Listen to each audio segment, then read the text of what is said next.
Hello, everybody. I'm coming to you about the full cold Cancer moon coming up on the 29th. So it's called a cold moon by First Nations because of the frigidity of this time of year.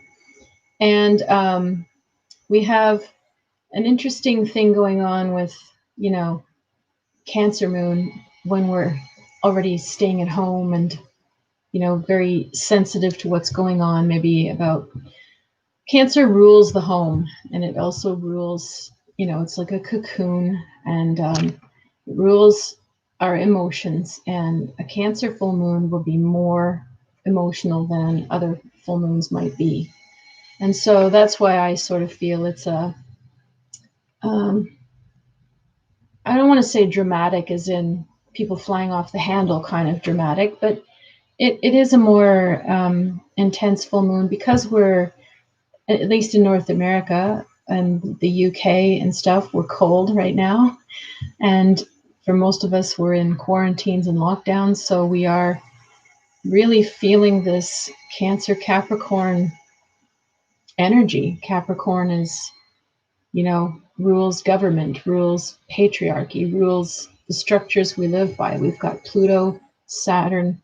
Pluto is still there. Jupiter and Saturn have moved into Aquarius. So that's a little bit better than it might have been. But you still have this, intense awareness of like yourself and your personal space and your emotions and your home and your family going on when you've got this really great awareness of the, the structure and the control of the state and the control of the government.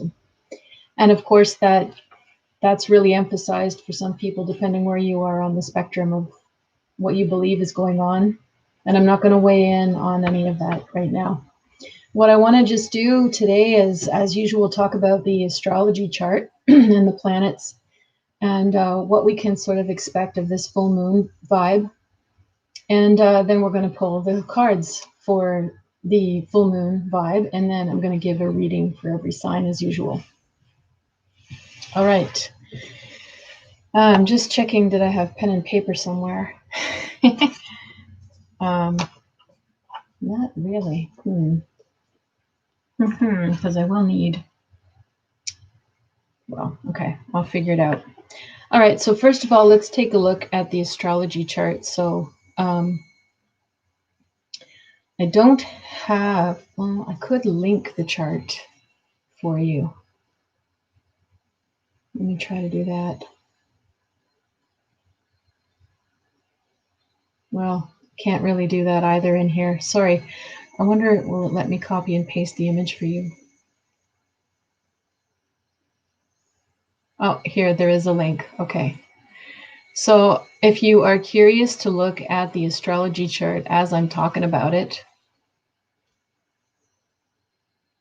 well, let me copy the link. Arrgh. Okay, 1 second. Here we go. Okay, if you want to take a look at the astrology chart with me as I'm talking about it, the link is in the comments starting now. All right, so basically every time we have a full moon, as I've mentioned, we have the sun will be opposite the moon during the full moon all the time. So if we take a look at, as I mentioned, what a Cancer moon means, the moon rules Cancer, so it's happy in Cancer.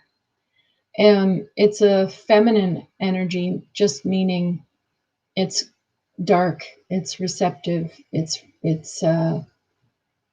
cold versus warm. That's another yin or feminine energy thing. It's concerned about self-protection and the home life and protecting those you love and your home. It's also associated with, memory, a lot of things to do with your mother and or maternal instinct. So that might be really activated if anybody's noticing any more issues with your mother or issues, or things that are going on in you that you feel are related to your mother. or this desire to take care of other people or nurture other people, or wishing other people would be more nurturing towards you, because the moon activates what your needs are. So you're either compelled to be the giver and the mother figure, the nurturer, the father figure to somebody right now, or you might feel really activated in yourself that you need that you feel that it's like a childhood need, a primal need for affection and for love and for a space to express your feelings, for a shoulder to cry on without judgment or without a speech. So the other thing that a Cancer moon might do is, because it's so emotional, is if any of these things I just mentioned are activated for you and they're uncomfortable, then it can provoke you to go to your eating, because Cancer also rules the stomach. And so sometimes this could be a moon where we are doing a lot of emotional eating or drinking, depends on you. But if you're not getting what you need emotionally, you will turn to something else. And a Cancer moon is emphasizing that. So then we look across the chart to see what it's opposing, which is the sun. And we check to see how many other planets are opposing this moon, to see how much stress is there on this moon, on our emotions this month. And we have the sun and Mercury in Capricorn, which is pretty normal. Usually Mercury is beside the sun. So the sun and Mercury in Capricorn means this time of year is usually more favored when people are talking about things in a long-term, serious, broad-minded, sort of, maybe corporate almost response to things. So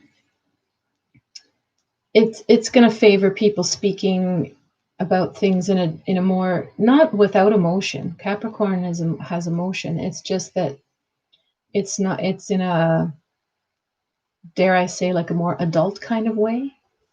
It's not so raw like a Cancer moon would be. So what that means is sometimes the full moon in Cancer means there's a lot of potential for feeling that people aren't listening to how you feel, or that they're sort of, not responding in an emotional way to what you need, or they're trying to take control of the situation, or they might even be dismissing your emotions. That's possible with that combination. If you just say, I don't know, I'm feeling really sad, and the Capricorn Sun Mercury will say, well, you have to figure that out, or why is that happening, or you should do this, or they'll start to take charge and try to put a frame around it and like push you forward. And the moon in Cancer doesn't need that. They don't want that. They just want somebody to say, I get it. Me too. I'm a bit sad too. They want empathy. They don't want structure. So that's definitely going to be a theme of this full moon for everybody, whether you're on one side or the other. So anytime you feel a sense of communications that are missing the mark, or feeling frustrated that you are not being getting through to people, or you're frustrated that you're not getting through because other people are avoiding you, if that's going on, check and see that you're not either overly emotional or that you're trying to control the situation, to try to find a way to strike a bit of that balance. Now, the other thing that is a stress on this particular moon is that we have Chiron, which is our wounded healer. It's an asteroid. It sits in between Jupiter and Saturn. Between Saturn and Uranus. And so it represents our wound. So it's been in Aries for a little while. It's 5 degrees Aries. It's still got a ways to go. So this means right now, in general, everybody is dealing with this collective wound of the self. And that can mean anything from people that are just me, for me all the time. Or it can mean the opposite. Usually the Chiron in Aries is the wound of self, meaning the person doesn't know, like, who am I? Who am I really in this relationship? Or they don't take care of themselves. They don't often put themselves first. That might not even be clear to them what that means. So with Chiron and Aries, we're dealing with, either coming to terms with people that that are self-involved and self-centered in a bad way, versus trying to come to terms with what is self-care or taking care or affirming yourself in a healthy way. When is affirming yourself not being selfish? And that is making a square, which is a stress on the Cancer moon. And it is also making a square to the Sun and Mercury then. So that's, that is challenging all of this dynamic of, like, empathy and just like going in my shell and nurturing my, how I feel for a little bit, versus like chop, like overcome, like just make a goal, deal with it, And then Chiron comes in and it's like, I don't know what I want, actually. Is it okay if I'm like that? Is it okay if I feel like this? Is it okay? And so it just adds like a certain element of, again, as I usually emphasize, the healing, going within and healing a lot of things. And because on top of all of this, I cast the chart for New York City. So anybody in the Eastern time zone will relate to it in terms of the houses that I'm going to mention now. It also emphasizes everything with relationships this full moon, because the Sun and Mercury are in the 4th house, which is your house and home, normally the house of Cancer, and talks about your parents. And the moon is in the 10th house, which is usually ruled by Capricorn. And that rules also your parents as well. So Chiron, the wound, is sitting in the 7th house of partnerships and marriage. So right now, if you are feeling in a lot of distress or turmoil about your parents' relationship,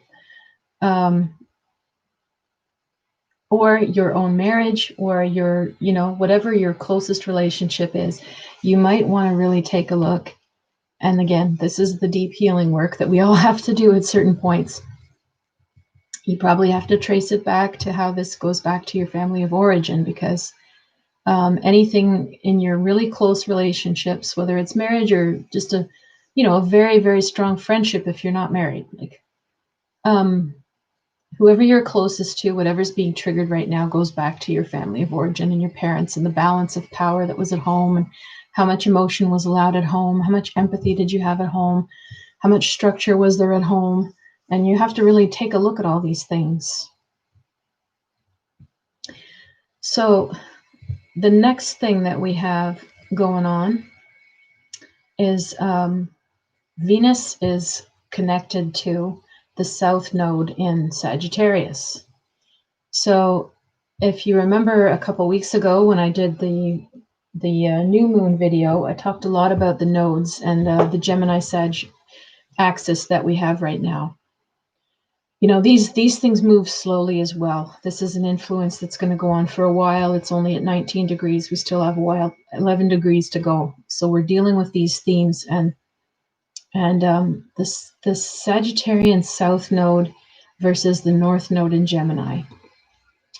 The North Node in Gemini is right on the top of the midheaven this month with this full moon chart, and that even again, like, it emphasizes, please go towards that direction. It emphasizes it anyway, but this is even calling it stronger when I see this as, like, come out of the closet, stop relying on, this past life direction where you were, how do I say this? More sort of singular about your life. It's sort of your way or the highway, and it's your freedom or it's bye-bye. Or like there's just there's always something really strong about Sag But when it's the south node, we have to move away from it towards Gemini. What it's saying, Gemini in the midheaven is like people that are doing more than one job. Gemini midheaven, people are not going to be content with one role or one job, one 9 to 5, wearing only one hat or doing one task. Forget it. They cannot stand it. North node in Gemini and the midheaven means it's time to network. It's time to multitask. It's time to maybe have a side gig. It's time to have a part-time and a full-time, or mix and match different things that you're doing. And it also means like to get out there and shine in the world. So network, talk, communicate. If you're not on social media, you got to join it. Whereas what's pulling us back this month is Venus is sitting on the south node, and Venus is like, I want to stay here. I don't want to move into the new thing. I would rather just do what I'm doing. I'm happy being free. I'll just keep doing what I want, and it's going to work because I want it to.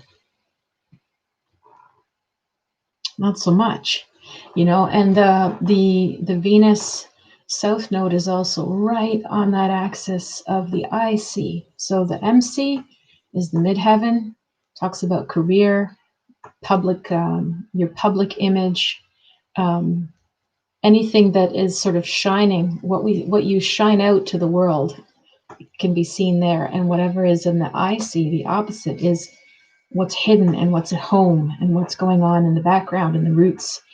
So Venus in the south node in the fourth house with Mercury and the sun in the fourth house. There's a lot of emphasis right now on your home, which makes sense in a pandemic with quarantine. Lots going on, lots of rejuggling in the house and the home, but also lots of deep stuff to dig into with relationships with whoever's in the home, because we have Venus in Sag with Capricorn planets in the fourth house. If you're living with anybody, you've got some people in there who are like just really restless. You've got some people at home who are like trying to control everything, trying to like put, Martha Stewart kind of law and order are on the household. That could be part of it. Ask yourself if you're struggling, if you live alone, or maybe if there isn't like a one person trying to control things and one who wants to just be free. But Venus and Sag, how they be around the house, it's like, I'll do the dishes later when I feel like it. They want to be free to do things when they feel like. Capricorn and Sun, Mercury in Capricorn wants to have a schedule on the fridge that says that's your job and that's when it gets done, and they want it done. Thank you very much.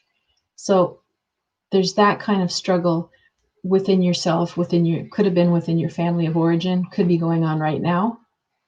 And again, the moon is opposite that. The full moon is pulling us towards, again, being in the public, because the moon is in the 10th house.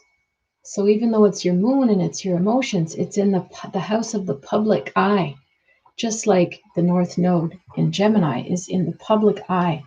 So I'm going to encourage you this month, instead of trying to spend so much energy on what's going on in and around your household and your home, try to focus on how you can pull your energy outwards. And right now that means often your social media presence and the ways that you communicate and stay in touch with people, the ways that you could stand out or shine. Right now, maybe it's online, but we're not going to be in quarantine forever. So I want you to think about, how can I not sort of cave into this heavy, it's heavy. It's a heavy, dense energy that keeps me sort of feeling stuck or caged or not free in my house, right? How do I expand that and feel like, no, I'm not actually caged. I have resources. I can shine my light outwards. And you have to find different ways or different platforms, places for you to do that. For some people, that just might mean that they decorate their windows, or they let themselves wear different colors, or they stand out, or they when they go to the store. I don't know. There's all kinds of little ways that we can decide, I'm not going to be invisible here. You know, the moon in Cancer, very, very sensitive, and it's in the 10th house. It's going to show its emotions to people. There's an old thing that says if the moon is in the 10th house, sometimes that's a sign of people being in the public eye, public life.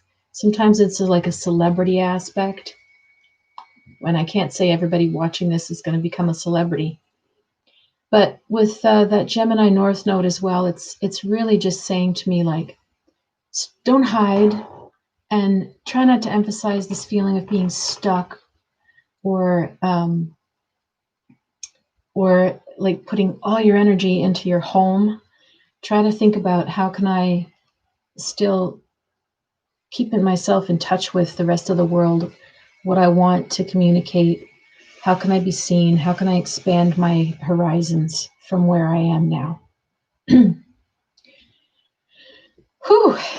The other thing we've got going on is Neptune is in Pisces still, as we mentioned, and it's making an exact square to these nodes and to Venus.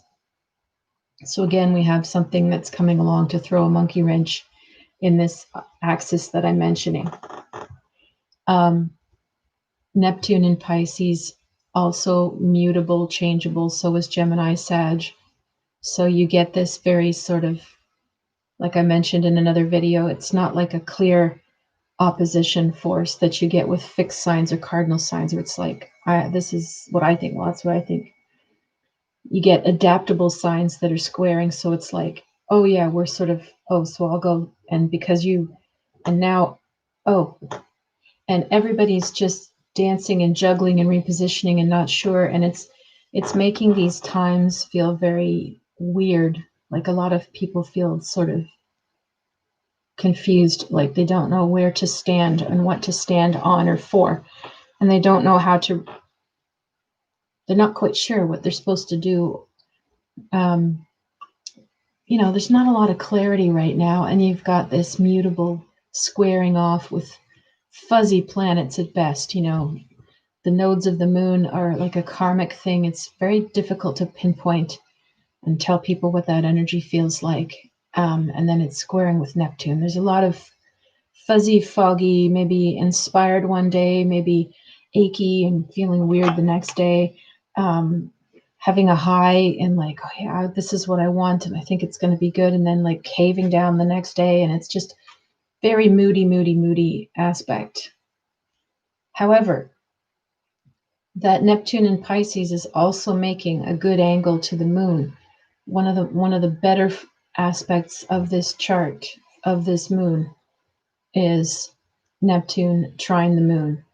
So for those of you who feel content to be in that watery, dreamy, emotional, spiritual healing space, if you feel like, no, it's really time, I'm going to honor how I feel, and I'm going to trust my intuition, and I'm going to do my art, or I'm going to journal, or I'm going to make something that helps me focus and manifest on some level what I want. I'm just going to trust that force in the universe.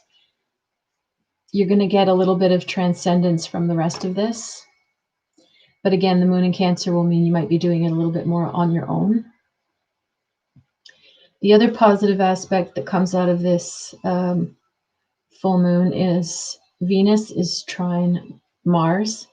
Mars is in Aries. Venus is in Sag. This is why we're still seeing, we're seeing everything. The moon Neptune people are like staying at home and probably more introvert and fine to be at home and just getting busy. Then you have the other people who are really activated by the family stuff and all the Capricorn, Pluto stuff. And they're like trying to take control and take charge and think long term and renovate the house and sell this and buy this and fix that. And they might be going through struggles with their kids or struggles, for power around the household. And then you have the other people who are going to be the Venus, Sag, Mars, Aries people who are, whatever, I'm just going to fly. I'm going to go on vacation still, or I'm going to go shopping. I don't care. Or I'm going to go out. This is the free. This is that very forceful freedom. I'll do what I want. You're not going to take away my freedom. This isn't real. Like that's where that influence could fall, because you got really strong fire influence right now that's like, nah, you're not going to make me do anything, bumping up against the rest of it. And then finally we have the conjunction that we've all been talking about, which is Saturn and Jupiter in Aquarius, that just shifted its way into Aquarius. So you might be feeling that we're moving into a new chapter of life, as we are. Saturn and Jupiter, when they conjunct, it happens every 20 years or so. So we have just begun a 20-year chapter. So I would also encourage everybody to be trying to let go of the past 20 years, whatever happened to you, however you were orienting yourself, your priorities. Saturn and Jupiter in Aquarius means it's time to realign and think about, what's my next 20 going to look like? How do I want that to play out? And try to let go of what you did in the past one. However, those planets they're supported a little bit by Neptune, and so, visioning and creativity and manifesting, but they are also opposed pretty strongly still right now by Mars. So, some days there's just going to be a feeling that you want to rebel and bust out of whatever you're living in and do something completely new. I get a feeling that's probably something really strong for some people that doesn't go away. And for others of us, it might just sort of be like a little blip in the middle of everything else, where you're like, I've got to do something else. I've got to do something different. I can't stay where I am. So there's a restlessness. But if I have to sum up the overall feeling from the chart of this full moon, I would say a lot of it is going to be around healing emotions related to your deeper relationships and the people that you were living with. So now I'm going to turn to the tarot. Let's see what else the tarot can tell us about this full moon. Just got to burn some sage. All right.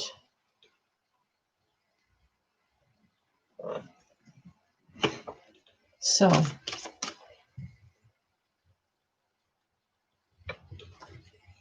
we're just going to pull 9 cards like usual about the entire vibe of this full moon.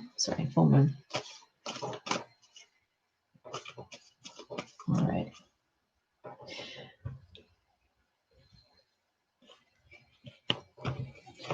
So our first card is the Prince of Discs. This is a guy who's not really looking where he's going. He's not fully aligned with where he's going. He's sitting sideways and he's looking down, and the bull is pulling this, massive, looking like an iron sort of leaded caravan that he's driving here. And the bull is pulling it for him. He doesn't even have the reins in his hand. They're sort of looped over his arm. It's a guy who's at the helm, but he doesn't seem to be paying so much attention to where he's going, and he's letting other people do the work for him.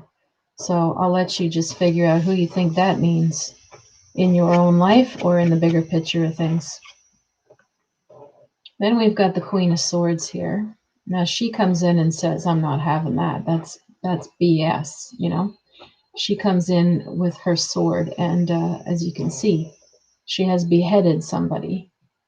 And this lady is fierce.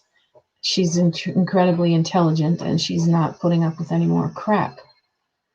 So, this sort of matches what we're saying about the two different attitudes of who's in and around our homes or our households.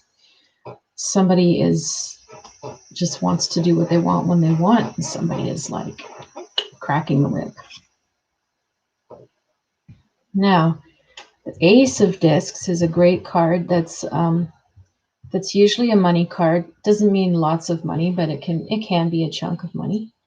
Some of you might see this card as extra cash that comes in, a bonus. Could be also government, these government benefits or payouts. And for some of you, this might represent a new job, whether you find it, whether you're looking for one, whether it's an extra side gig, as I mentioned, but it's a good solid card for money coming in, which everybody needs it right now. The Eight of Cups is a tough card. It's Saturn and Pisces, people feeling lonely, people feeling disconnected from everybody, which I'm sure is, as I mentioned here in the Eastern time zone, it's going to be a function of winter and quarantine and being locked inside. It's really important to not let yourself become too isolated or too cynical with this kind of card, feeling like, yeah, well, it doesn't matter, why bother, who cares, where you just want to sort of, which this card represents, like when you're too depressed, when you've been disappointed too many times, when you've opened your heart and it hasn't worked so many times, whether that's to literal people like that you've tried, or whether you feel it's to the world, and you don't feel received or seen or heard, then you start to want to give up on people, on the world, on yourself. And we have to be really careful not to do that with this card. Take a look around you, that you are not alone. Okay, that's good. The Six of Discs is another money card. Any of the pentacles can represent money, and this card says success. So the card also, there's a lot of light on this screen. Can you see? There we go. Can you see how the beautiful rings? And can you see that there is a cross and a flower in the middle? So this card, not only is it bringing some sort of financial relief, it's also bringing a feeling of restoring or healing something. So far, yeah, I'll sum it up afterwards, but it's giving me a different vibe on top of what I said before. All right, the next card would be the Four of Swords. So this is very much like a North Node in Gemini card, even though it's a Libra card. This is a card of truce, it says. This is like laying down the swords in the middle of all of this chaos, which these are actually supposed to be wings, according to the artist. All of that air, all of those thoughts, all of that blah, blah, blah, blah, blah, blah, all of that talking, all of that head noise. And then in the midst of all this head noise, we're talking, you carve out a space where all of these swords, the green around the swords, very healing color, heart chakra color, and the points of the swords all meet in the middle of a lotus. So if there was ever a time to sit down and have a good meeting, family meeting, or a discussion with somebody, making amends, calling attention to, your team at work, it's time to sit down and call a truce. Work out your old shit. Excuse my language. Then we've got another Eight of Swords. Analysis paralysis card. You're overthinking it. You're making it complicated where it doesn't have to be complicated. So there's a real push this month to heal something, and there's an equal resistance to doing that work. Like whenever you try to heal things, it represents change, whether it's yourself or other people. You're going to have a lot of things change, and you're going to have people pushing back at it. And a lot of times pushback can look like trying to split hairs or be picky, or they try to shut down the change by overanalyzing. So hello, sunshine. Nice to see you too. Okay, our next card is the Justice card, or the Adjustment, he calls it. So we see here Lady Justice on her tippy toes with the point of the sword, with the scales equally balanced, with the blue spheres, very cool, very detached.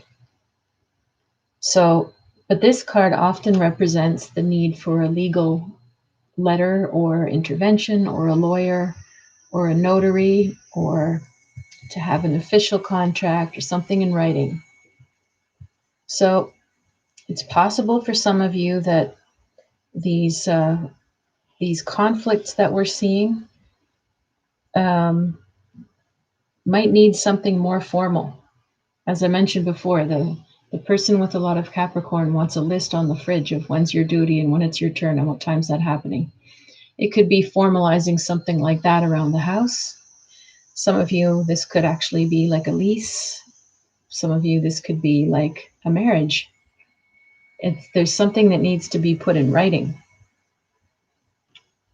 But because there's all of these sort of businessy cards and negotiations going on in these two different archetypes of like, I'll do it when I feel like it, you can't make me, and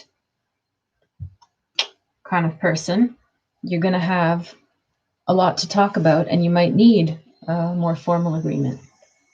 And there we go. That's nice.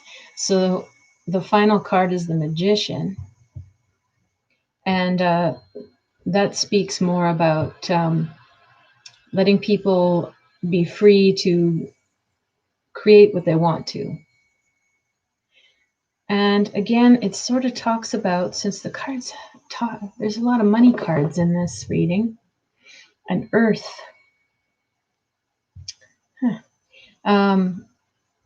Again, I would suggest that people think about multitasking with their career. Think about having an extra job, an extra side gig, an extra income, work in more than one place. If you wanted to start your own business, now might be the time. And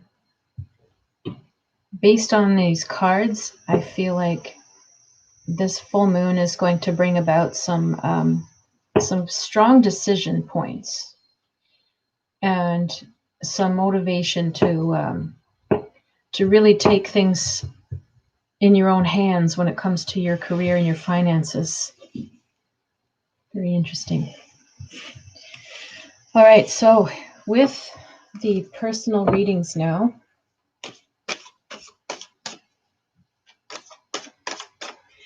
I always like to frame these personal readings with a theme.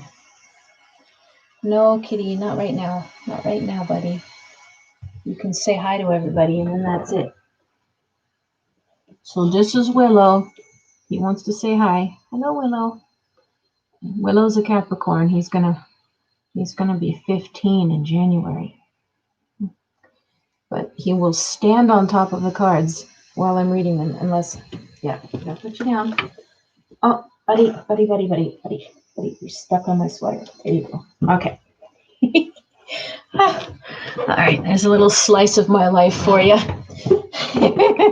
Buddy, you're stuck on my sweater. God, I think I say that every day. Cats don't like to have their claws clipped. All right, so I want to characterize the personal readings with this. As I said, we just started a new chapter. Jupiter and Saturn in Aquarius, a 20-year cycle. So I'm going to pull a card on what do you need to focus on in the next 20-year cycle. There's going to be a chunky reading. All right, so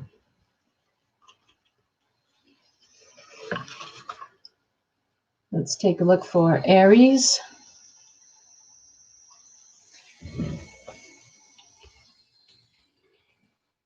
Aries, what do you focus on in the next 20 years? 5 of discs. Well, okay, the card says worry. But if you look at the Rider-Waite deck instead of the Thoth deck, what you see is 2 or 3 figures walking in front of a church window. And the card talks about usually worry in this case is person worried about their own finances or poverty, or just somebody who's inclined to panic and worry about everything. This could be a message, if this is you, to really work on financial security. It could be a message to work on anxiety issues if you're that person who's worrying all the time. But if I look at the Rider-Waite deck, which I don't have right beside me, with the 2 people walking in front of the rose window in the church, the other aspect of that card is the fact that there is charity. The fact that the church will offer help to those in need is part of this card. So it could be a message of you asking for what you need when you need it, if you're not doing that.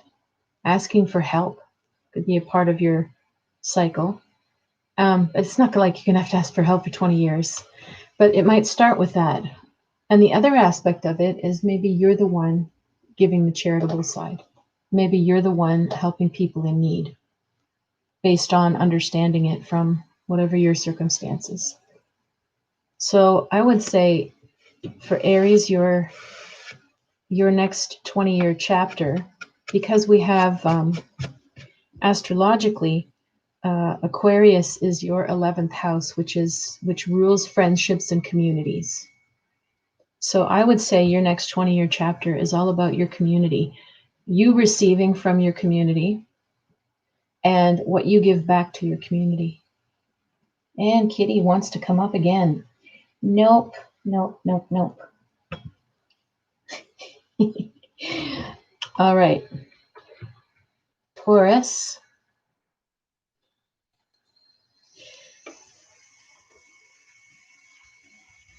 All right, Taurus, your 20-year chapter. My gosh, all these fives. 5 of Cups. This is a Scorpio card. So it's your opposite, Mars and Scorpio. Now that's a pretty chunky message right there.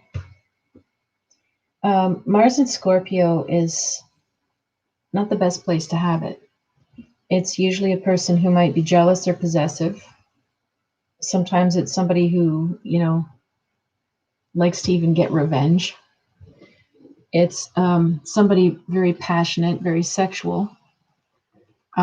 It's somebody who might use their passion or their sexuality to get what they want. It's somebody who might not have many scruples when it comes to finances. So how does this relate to you? What are you supposed to work on? I would say then that this talks about your values around money and your values around sexuality, and whether there's anything that you need to shift to make those healthier and to make those, just healthier and more respectful. And I'm not here to suggest that you're not, but there's always ways that we can improve. So for example, if you're single and you're cynical about dating, you want to stop that, and raise the bar and remember what it is to have romance and love. And again, avoiding this possessive, secretive, ghosting or hooking up kind of thing. That could be one aspect. Let's say it's finances and values. You can think about, do I agree with the values of the place I work for? Am I spending and saving in ways that make me feel good about my money? And that would be one aspect. Now, the card also says disappointment on it. Usually the 5 of Cups is like a breakup card, emotional disappointment. Now, with Mars and Scorpio, we can understand why there's disappointments over and over again, because the person has been too intense, too obsessive, too possessive, too much about sexuality and not balancing it with other aspects of life and the relationship. We can see where this person would be disappointed a lot because they would be trying so hard to bond and fuse and oh, you're mine, and oh, you know, and it's like too much. And so, of course, just like the cat would like break free and run, and then they get more cynical because if they don't realize that their behavior is too intense or turning people off or it crosses a line and they feel gypped, they feel, misunderstood, they feel betrayed, then they get angrier. It's Mars and Scorpio. They'll get you back, or they'll get women back, or they'll get men back, or whatever they're doing. So it's a bad headspace. So it would just, sorry, I have a cat flying all over my nose all of a sudden.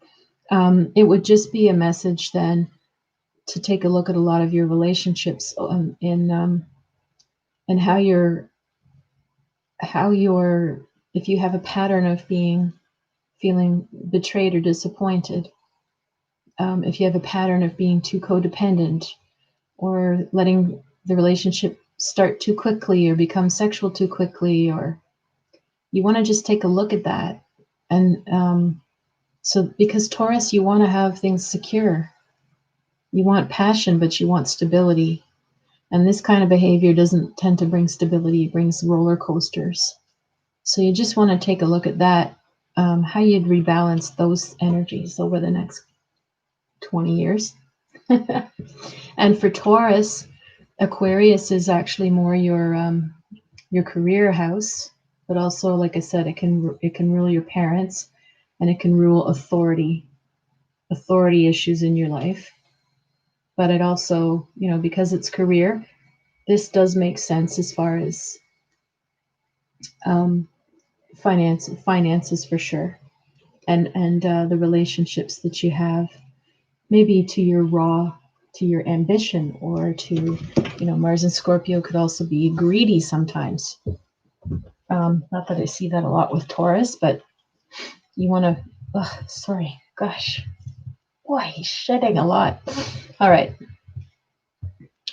That's a complicated message, that one for Taurus. It's quite psychological, unless I had somebody here with a specific example to illustrate it any deeper. But if you're confused about that, Taurus, I would say just Google Mars in Scorpio and take a look at it, and maybe it'll give you even more insight. All right, so Gemini.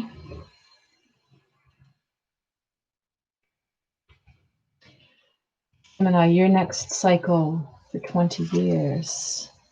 Ah, well, that's nice. Two of Cups, the love card. Love and romance, innocence, trust, bonding. So Gemini, this is a time where you're going to come into a time of true romance and true love, and exclusivity with your partner. It's going to be a very nice time. Now, why would that be a 20-year challenge? Well, because Gemini, a lot of the time, Gemini is the duality, It's having that side of you that wants to be social and connected to everything and adaptable and aware of the latest everything, keeping up with with everyone around you. And then there's the other side that just wants to shut down and leave me alone, and I need to be quiet and I need my down. So with Gemini, there's always that challenge of integrating that side of you that's really on, and then that wants to withdraw, and it makes it harder to get to this, doesn't it? Because when you want to have a loving, stable romance, you can't be coming and going, black and white, withdraw, coming on strong. you have to find a way to negotiate that a little bit better. Like you might always have that nature, but it's a huge difference to say to your partner, um, I just need to be I need to be in my own space for a few hours, or I think I really want to take tomorrow just to be in nature by myself for a while, is if that's okay. It's much different to say that than to just disappear down the hallway in the middle of dinner and not come out of your office for 2 days without telling the person why. And then when you come out of that office, you suddenly want to be all over them and all romantic, and they're like, excuse me, you just ignored me for 2 days. What are you doing? Like, so a lot of it's going to be about learning communication skills and balancing, giving yourself that downtime in a way that doesn't harm the relationship. But overall, this is a really nice thing to see as a 20-year chapter. And for Gemini, the Saturn and Jupiter are in your ninth house, which is all about learning and expansion and traveling, and also ethics. But it's a lot about exploring the world, which is another really nice thing to have as a focus. All right, let's take a look for Cancer now. All right.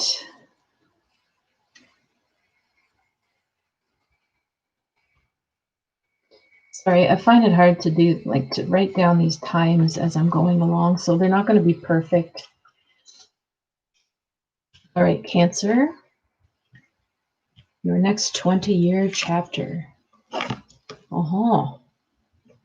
Six of Swords. Time for you to get organized. This card says science. It's Mercury in Aquarius. This is a beautiful message for Cancers, really. Cancer, it's time to be a little, it doesn't mean cold, but it means less emotion, less getting wrapped up in everything for everybody, less even just getting really emotional for your own stuff. This is a placement of science. It means being cool and detached, thinking about things from your more rational self.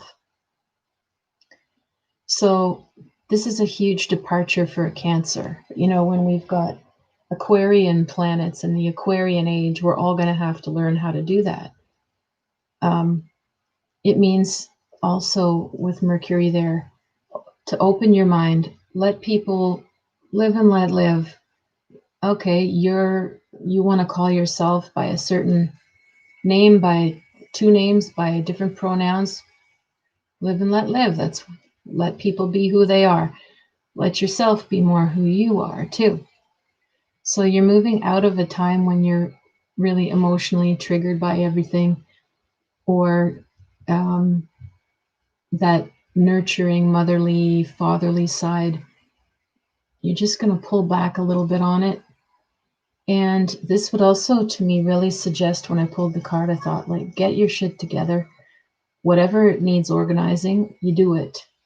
If you've been falling behind with your finances, if you have not been putting as much work into your career because you're so busy taking care of people emotionally, or you're so stuck in your own emotions that you can't think straight, if you haven't been doing the projects you say you want to do, if you haven't been doing the fitness regime that you say, if you haven't been, whatever you haven't been taking care of for yourself, the science card is basically going to make you come in and make it all organized and clean it all up and get it organized, get it written down, get it on paper, be a little more structured, be a little more detached emotionally.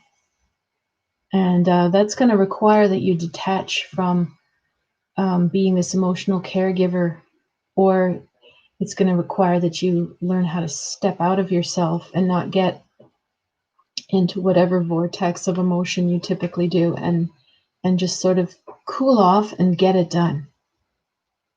Yeah, that's a major lesson. And for Cancers, the cat hair still an itchy bit. Oh, sorry. For, for Cancers, the Jupiter and Saturn conjunction falls in your 8th house. And that is a house of sex and death and other people's money.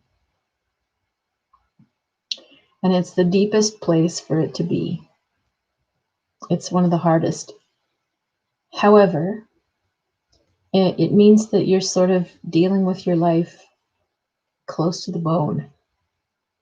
And the detachment then as a message is interesting because perhaps as you dive deeper into the truth of really what's been going on with yourself or with others or your relations, maybe that will give you that little bit of a cushion to take care of yourself and to live your own life. But because it's the 8th house, it's usually the Scorpio house. It deals with deep subjects and taboos. You're going to be dealing with something like that in yourself emotionally, something that you might think is not very normal or it's not okay. You were raised to think differently. Again, open your mind and live and let live. Let yourself experiment with things as well. And maybe something that you need for your self-care or your fulfillment is something that you didn't ever think you would do or say. But there you have it.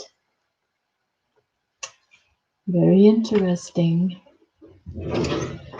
All right, Leo.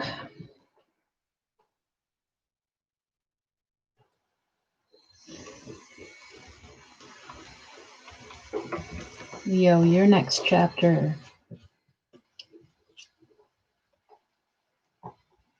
Very nice.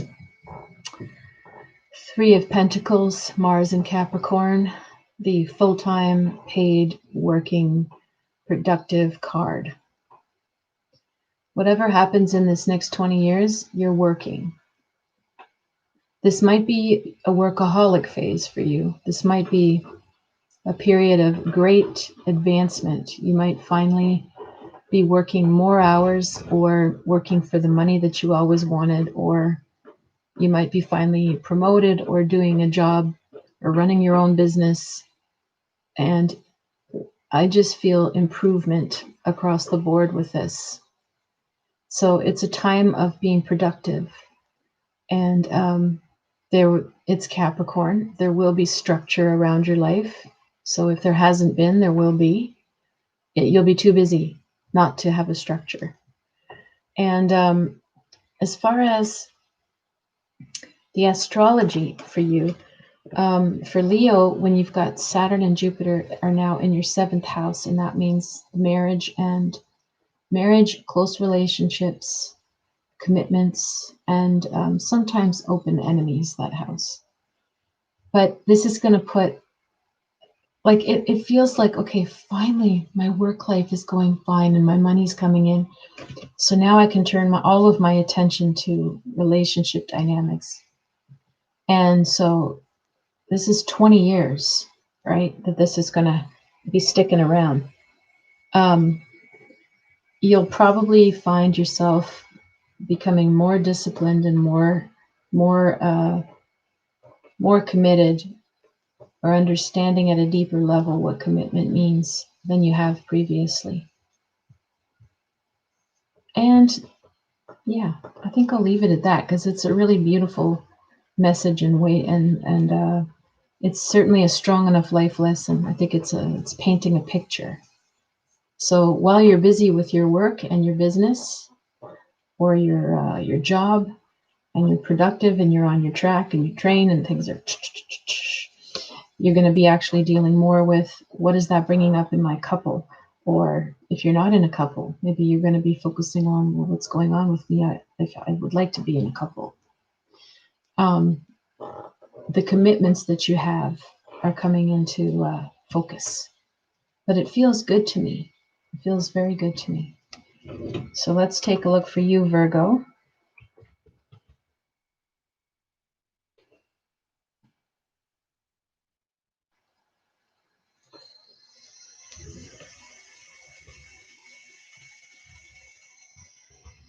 All right. Oh my goodness. This cat.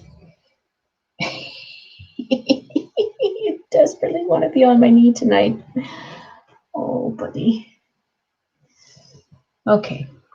Virgo. Your next 20 years.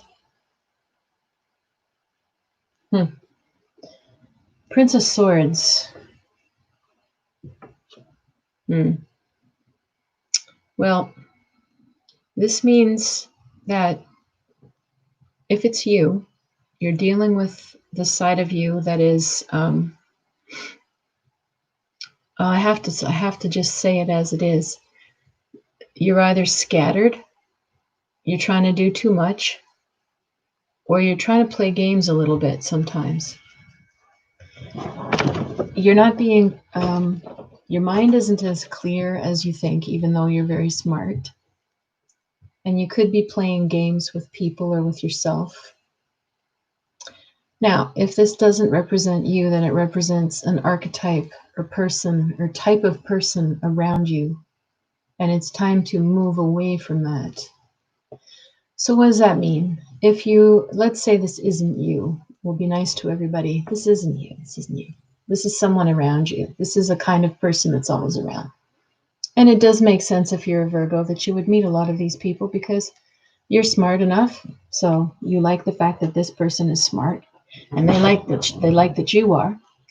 But if you're a typical Virgo and you're serving and you're helping this person out, maybe you're organizing their lives for them, maybe you're helping order their thoughts for them, their head, you're helping coach them around decisions. You're trying to protect them from something, you're trying to serve their life. But are you being used? That's what screams to me about this reading for Virgo. Are you being used? Are you serving people that actually can appreciate you, or are they using you? Are you dating people like this? You're always the reliable one. Where the heck are they? You know, because this person is like really fun and really charming and high energy when they're around, but they are not consistent. They can't give you a commitment. And sometimes they're just outright ghosting and lying, this kind of guy, this kind of archetype. So in the next 20-year chapter, I would say you are learning how to, because it's also Aquarius is your sixth house, which is service. You are learning, when am I serving truly and when am I being used? Ouch, but it's good that we learn. All right. Libra. Oh, kitty, kitty, kitty. Hello. He's still like right here begging to come on my lap. Oh, he's giving up. Okay. All right. Libra, your next chapter, 20 years. The Empress. Oh, that's nice. That's very nice. Okay.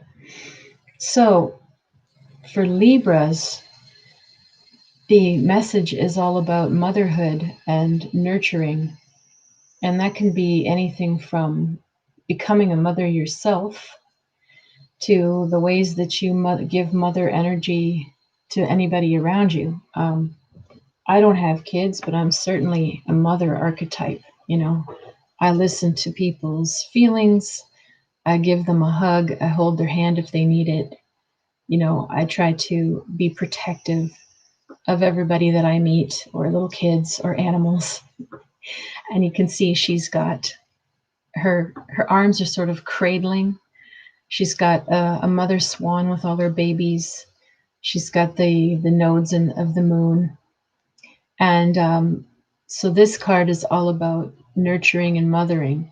And if we talk about a 20-year cycle, you know, maybe you'll say, well, I'm already a mother. So what's new? Or I'm already doing, as this person in the chat, sunshine, I'm already working with kids. So what does that mean? So basically the Empress is not she's not like a disciplinarian kind of mother. she's she's um she's the one who's always coming from the heart level, from the emotional level. So it's not about like again, this message coming up a lot this reading about structuring and disciplining things and having an order to things.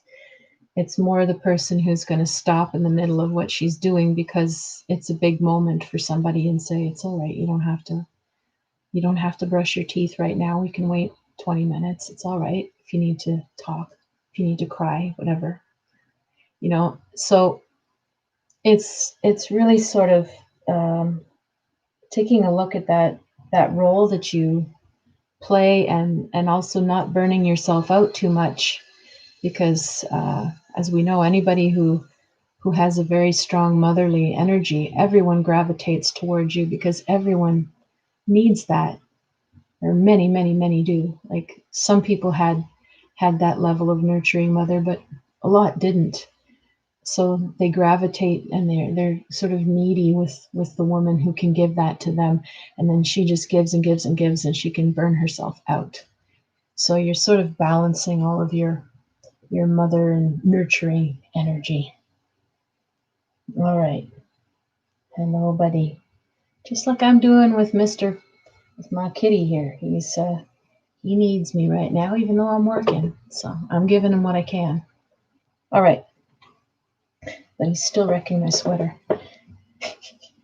It's claw clip time tonight, that's for sure. All right, let's take a look now for Scorpio.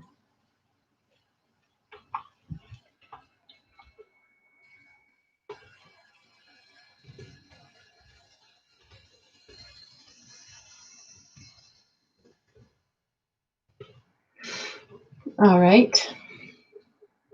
Scorpio, your next 20-year chapter. Oh, I also forgot to say for Libra one thing. Pluto and Saturn in Aquarius is the fifth house for Libras, and that rules children. It rules children and creativity. So that's another aspect of the Empress message then, or the astrology for your 20-year cycle. Is it's all about, it's not just who am I mothering, it's how am I being playful, how am I being creative, how am I giving birth to new projects as well. If it's not a baby, you can birth a business, you can birth an art project, or a community garden or something. So it's about what you nurture and birth on that level too. All right, so Scorpios, your 20 years. Okay, Princess of Cups. Well, this is a young feminine energy. So she's very sensitive, and she can withdraw into her shell, and she can go into meditative states or trance, and she's very creative. She's very intuitive. She might be sort of quiet or introverted about it, but she feels things very deeply. This is sort of like you might have felt as a young Scorpio. So it's an interesting message because Saturn and Jupiter in Aquarius is your fourth house, which is your home life and talks about your roots and your childhood. So what I want to say to you, which is quite a big message, even if it sounds simple, is that this is a time of reclaiming your innocence.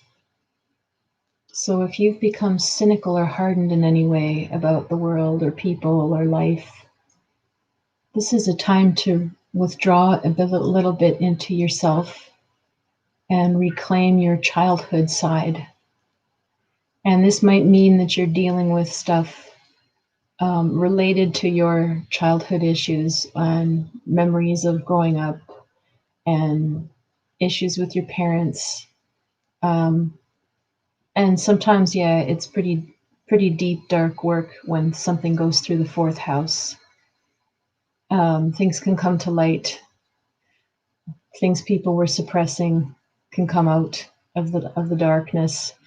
And so always remember whatever you're dealing with in your healing life, to hang on to that little kid side of you where there is a place of hope and innocence, and where there is still faith that there's people you can be innocent and vulnerable with. And don't let that go, because there are. And sometimes when we're really doing heavy therapeutic kind of work on ourselves, um, it's like it magnetizes all that same pattern around you, and it's all you can see. If you had a very, let's say, strict dad, and you're working on that, all of a sudden everyone around you is strict, and you can start to feel like the whole world is just that way, and you can lose hope that there's a soft place to land, or that not everybody in the world is like that. And that's the kind of thing when you're working on these deep family issues. Always remember that there are people in the world who are gentle and who will listen, who will hear you, who will not judge you, and you can be that innocent side of yourself with them. Whew, that's chunky Scorpio message. All right, let's go to Sagittarius. It's funny, it's like 11111 for Sagittarius. Look at the numbers, amazing.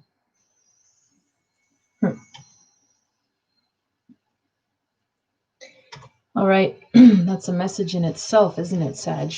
Your next chapter, 11111 is when your message starts.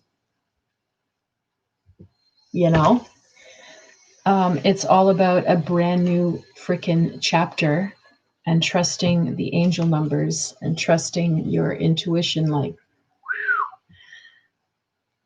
all those ones, your intuition's on fire, my friend. All right. So your 20-year chapter. You ready? Ooh, boy.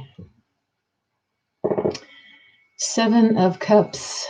Venus in Scorpio, debauchery. All right. Remember what we were saying for the Taurus? Anyway, this is a time to clean up any emotional and sexual related issues. This is also maybe a time when you're going to encounter people who have heavy addiction, emotional, or sexual issues too. You could be surrounded by people who have drinking or alcohol, mental health problems, sexual abuse history. If it is you in any way, you got to look at it and go within, find some help. If these are your issues and you haven't started, you're going to be in a position where you have to start looking at it. If it's not in your history, or you've been working on it a while, you might be suddenly in a new chapter, a new facet of it that comes up. This is all about like sort of that murky, messy, foggy, crappy boundaries, transgressions, toxic emotional states and dynamics, codependency, victim savior behavior. It's like, it's the swamp. Something that has been, the water has been stagnant for too long, and now there's crap growing in there. So how do you get the water clean? That's the metaphor. And that's probably the most positive way to frame it. If you imagine your relationships or your body like water, do you visualize yourself in a swamp or cloudy water? Is there a need to purify and cleanse the water literally in your body, or what you're ingesting, drinking? And it includes the emotional water. So if you were to imagine a relationship or someone in your life, or that you imagine that the two of you are in a body of water, what does it look like? Maybe you see the two of you in a dark ocean, and there's sharks under there. You know, maybe you see that there's a clear, clean swimming pool and you can see right to the bottom on a sunny day. You know, use these water metaphors for the emotional context of a relationship. And then you can ask yourself, what would it take to clean and clear the water? When it comes to yourself, it would basically be how you're taking care of yourself physically with what you're eating and drinking. And when it comes to emotions, you really have to going to be honest with yourself. What you know, if you have a feeling of a toxic vibe in a relationship, then it needs to be worked on. So that's a pretty chunky message. And astrologically, Saturn and Jupiter are in your third house, which is opposite to Sag, which is all about communications, and so lots of communicating coming up for you in the next 20 years. Lots of talking about stuff, and also it's like neighbors, like your immediate neighbors and neighborhood, your siblings, and sometimes short journeys because it's ruled by Gemini. And it's air. So it's like it's air in an air house. It's going to be awful lot of talking, probably more variety of people coming into your life than ever before, and a lot of discernment, you know, so that you don't want to repeat anything toxic, and you don't want to be entering into anything swampy. Yeah. All right. Let's take a look for Capricorn now. All right.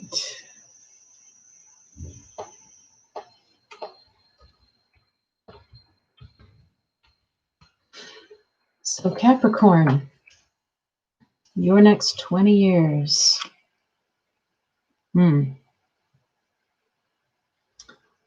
Seven of Discs.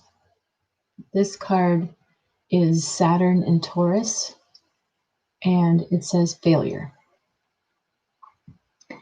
And this does not mean that you're going to fail, because Capricorns are not failures. However, a lot of them feel like they will, or they are scared that they will.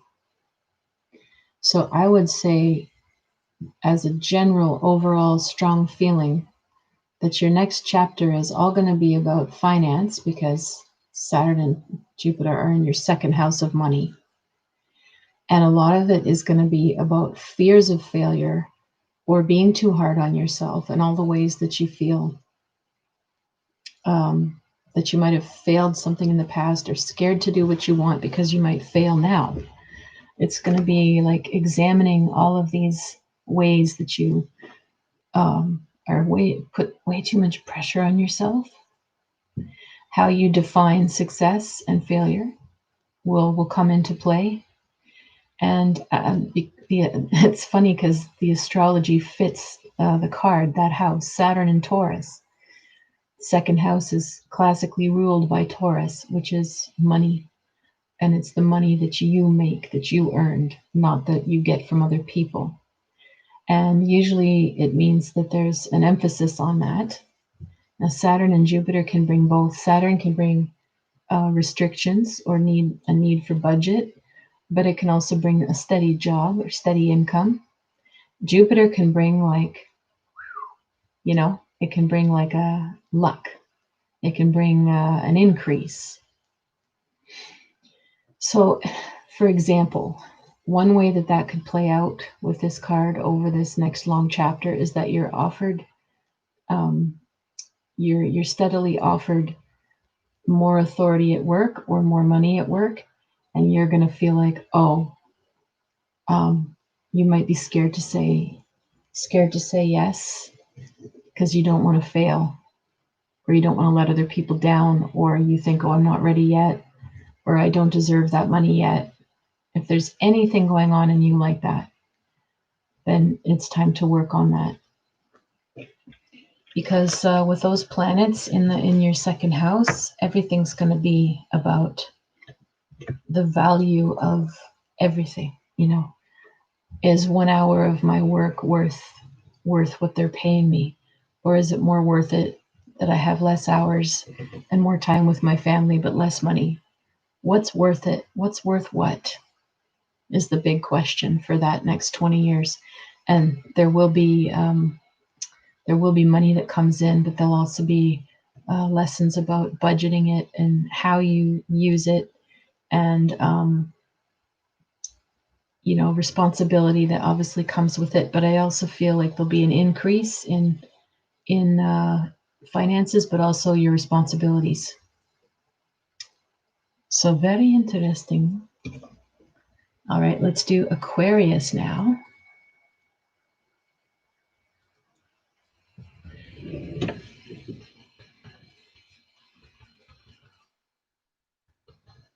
Aquarius. So now, of course, the conjunction happens in your sign. So what the hell does that mean, right? Well, it's hitting your first house, so you're reinventing yourself for the next 20 years. It's going to emphasize you. It's going to bring out a whole new chapter. You might at some point just do a complete 180 in the way you live. You might move somewhere else. You might live in a whole different lifestyle. You might do a complete makeover. You don't look exact. You might have different city, different crowd, different job. Like, it's major. It's a big identity reinvention coming up. That's the astrology of it. Now, your card for the 20 years. Beautiful. Ace of Swords, clarity, inspiration, clear ideas, inspired ideas, lots of mental energy. Look at that sword. Nobody can stop it. If your idea is that strong, if your vision of your life or of yourself or what you want is that strong, nobody's going to stop this sword, are they now? I think we'll leave it at that. It says it all. Who knows what you'll become? You're an Aquarius. It'll be whatever is uniquely you, but it's time to come out of your shell and reinvent yourself as who you see yourself to be. There's going to be, the climate of change and acceptance is there for you to say, I want to go this way and I want to be that. And you just do it. All right. Pisces.